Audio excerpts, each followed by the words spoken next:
السلام علیکم ورحمۃ اللہ وبرکاتہ دوستوں، کل ہم نے ایک ویڈیو اپلوڈ کیا تھا مولانا ارشد مدنی کے تعلق سے کہ مولانا ارشد مدنی صاحب بنگلہ دیش گئے تھے۔ بنگلہ دیش میں مولانا صاحب سے ملاقات ہوئی اور وہاں پر ایک مدرسے کے اندر مولانا ارشد مدنی صاحب کے ختم بخاری کی تقریب تھی۔ ختم بخاری کی تقریب میں ہزاروں علماء کی موجودگی میں جب یہ سوال آیا کہ جو تبلیغ کا اختلاف چل رہا ہے اس کے تعلق سے کیا، تو مولانا ارشد مدنی نے بڑے صاف الفاظ میں یہ کہا کہ اب کہ دارالعلوم دیوبند کبھی تبلیغ کے خلاف نہیں رہا اور اختلاف ہوتا رہتا ہے، لیکن اختلاف کو لے کر ایک دوسرے کے اوپر کفر کے فتوے دینا اور ایک دوسرے کے اوپر کفر ہونے کی تہمتیں لگانا یہ بالکل ناجائز حرام ہے۔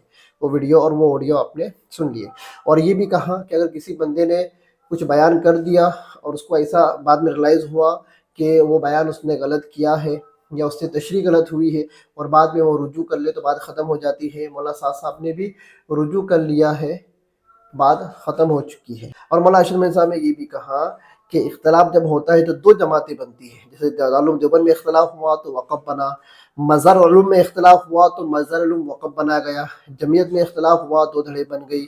بہرحال تو اختلاف ہوتا ہے، دو جماعتیں بن جاتی ہے، لیکن دونوں کا مقصد کام کرنا ہوتا ہے، اور دعوت و تبلیغ کے کام کے اندر کوئی اختلاف نہیں ہے اور ہمارا بھی دعوت و تبلیغ کے کام سے کوئی اختلاف نہیں ہے۔ مولانا ارشد مدنی کی یہ آڈیو آپ نے سماعت فرمائی ہوں گی، لیکن ہنگامہ ہو رہا ہے، کچھ یوٹیوبرز اس کو بہت زیادہ ایشو بنا رہے ہیں، لیکن یہاں پر میں جو باتیں آپ کے سامنے پیش کرنے کے لیے آج آیا ہوں وہ بہت اہم ہے۔ ہر تبلیغی کو یہ بات سننا چاہیے، ہر مولوی کو یہ بات سننا چاہیے۔ جیسا کہ یہ کہا جا رہا تھا کہ دارالعلوم دیوبند کا متفقہ فیصلہ ہے کہ مولانا صاحب گمراہ ہے، ان کا رجوع قابل قبول نہیں ہے، بلا بلا بلا، لیکن مولانا ارشد مدنی صاحب کی یہ آڈیو جو وائرل ہوئی تو کوئی مولانا معروف صاحب ہے جو کہ بنگلہ دیش سے تعلق رکھتے ہیں، انہوں نے مولانا ابو القاسم نعمانی، مفتی ابو القاسم نعمانی صاحب جو کہ محتمم ہے دارالعلوم دیوبند کے، ان کو ایک آڈیو میں ایک سوال بھیجا کہ اس طرح سے صدر صاحب نے، مولانا ارشد مدنی صاحب نے اس طرح سے یہاں آ کر باتیں کی ہیں، تو اس کے تعلق سے دارالعلوم دیوبند نے کیا کہنا ہے۔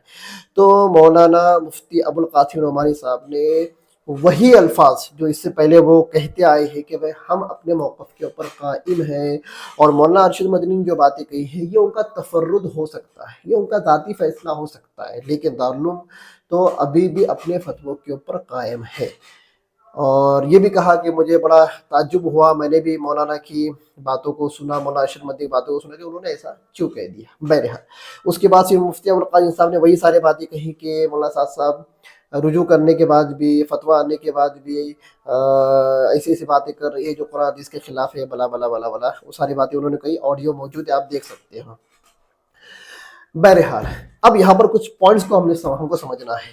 مفتی ابو القاسم صاحب نعمانی، محترم دارالعلوم دیوبند، مولانا ارشد مدنی صاحب دامت برکاتہم، یہ تو صدر ہے۔ اب صدر صاحب کہہ رہے ہیں کہ ایسا ہے اور محتمم صاحب کہہ رہے ہیں کہ ایسا ہے، تو اب اختلاف ہو گیا ان دونوں میں۔ محتمم صاحب نے مدنی صاحب کے اس موقف کو ان کا تفرد یا ان کا ذاتی فیصلہ قرار دیا، ٹھیک ہے۔ تو اب میرا پوری امت کو ایک سوال ہے کہ دارالعلوم کا جو وہ فتویٰ تھا اب متفقہ نہیں رہا، اور ظاہر سی بات ہے مولانا ارشد مدنی کے ماتحت میں جو علماء ہوں گے وہ مولانا ارشد مدنی صاحب کی حمایت کریں گے، تو ایک بڑی جماعت مولانا ارشد مدنی صاحب کی حمایت میں کھڑی ہو جائیں گی، اور ایک بڑی جماعت مولانا ابو القاسم نعمانی صاحب کی حمایت میں، ان کے اتباع کے اندر کھڑی رہیں گی۔ تو پتہ چلا اب فتوے کے موقف کے اوپر بھی دو دھڑے ہو چکی ہیں، اس میں بھی اختلاف ہو چکا ہے۔ مولانا ارشد مدنی صاحب نے حقیقت بیان کر دی، یہ بھی کہا کہ دونوں کام حق ہے، لیکن مفتی ابو القاسم صاحب نعمانی کا ابھی تک کوئی اسٹیٹمنٹ نہیں آیا۔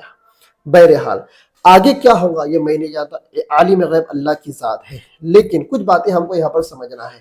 وہ باتیں یہ ہیں کہ مولانا ارشد مدنی صاحب کو ایسی کیا ضرورت پیش آئی کہ انہوں نے آج کھل کر مولانا صاحب کی حمایت کی۔ اب ہو یہ رہا ہے کہ جو یہ شوٹر تھے نظام الدین کے خلاف، مولانا صاحب کے خلاف، ان شوٹر لوگوں کو ایک بہت بڑا مدعا مل گیا، اس میں سے ایک وہ ہے یوسف پاپی۔ اب شاید اس کے چاہنے والے بھی اس کو پاپی کہیں گے، اور اب شاید دیوبندی اور قاسمی لوگ بھی اس کو پاپی کہیں گے۔ پاپی کیوں کہیں گے؟ ہم پہلے سے کہہ رہے تھے کہ یہ پاکھنڈی ہے، اس کو کچھ لینا دینا نہیں ہے، نہ علماء سے، نہ اس کو لینا دینا ہے مولانا